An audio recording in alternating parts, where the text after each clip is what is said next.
Please give a warm CPR welcome to Tony Boselli.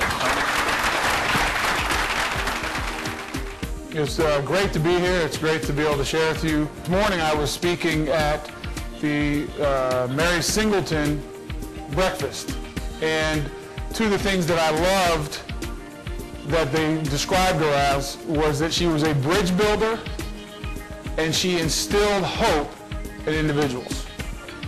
And I thought those two things were so critical and what a way to be remembered.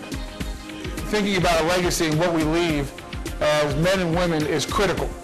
What will we be remembered for? What will people say about us?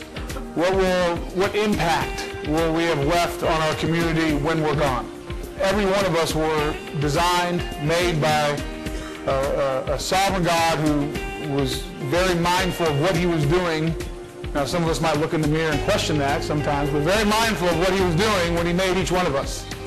And that he put us on this earth at this time, in this city, in our communities for a distinct purpose. In 1996, and I gave my life to Christ and read a revelation and got saved and became, and which changed everything. And through that process, the Boselli Foundation actually, it was a vehicle we used to give back.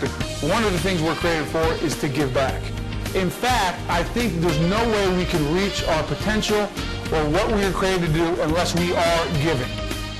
See, I think God loves us so much and realizes how messed up we are that he'll push us and get us to do what we don't want to do. I'm just convinced of that, and because it's left to ourselves, we all know where that leads. From the first time of going through the community to the realization that God was calling me into seeing what he has done and what he has provided, where we went from having no building, not existing, not being a foundation anymore 2 years ago, to having a foundation up, back and running, 513C and all that junk reestablished, from starting with 13 kids meeting in the loft of a church of a pastor I've never met until he volunteered to let us have it, to now having 2 centers, a third one on the way.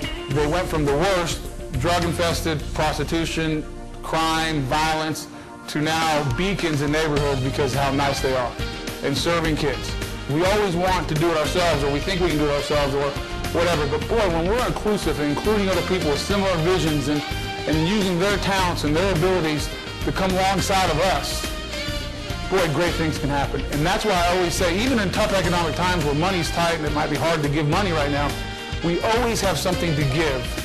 Our city government, because we all know we have issues. We live in a great city, but we have a lot of challenges and obstacles to overcome. But I promise you one thing, our government cannot fix it. They can't. Number one, they were not designed and not ordained to fix it. That's not their job to fix the problems we face. It is the churches, it's the community, it is our job to do that.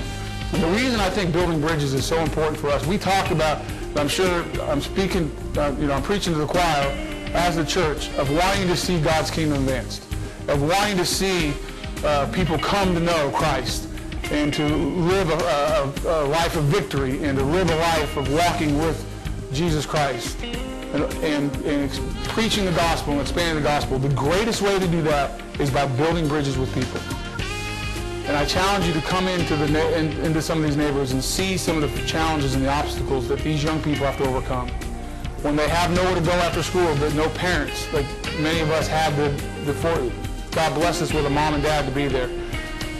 I think our job is to go serve, build bridges, and go give hope to a generation of young people that have great hidden resources that are waiting to be mined out and that will be the future of Jacksonville. And if the church and the Christian community will come aside and say, you know what, we're going to do something. We're going to use our resources to make an impact in our city. How you want to fix the murder rate, change the generation. But guess what? If we'll go start serving and providing hope and opportunity and an education and right and wrong about morals of how you live, watch what will happen. And so that's what we're trying to do at the Boselli Foundation. We're a small part of it. There's so many great foundations out there, so many great churches. And I think it's our job as the church to throw our hat in the ring. And if you're out there and you're saying, I don't do anything, well, I challenge you and He didn't give you all your gifts and all your abilities and all the talents that you have for yourself. Because if we don't do something, who is?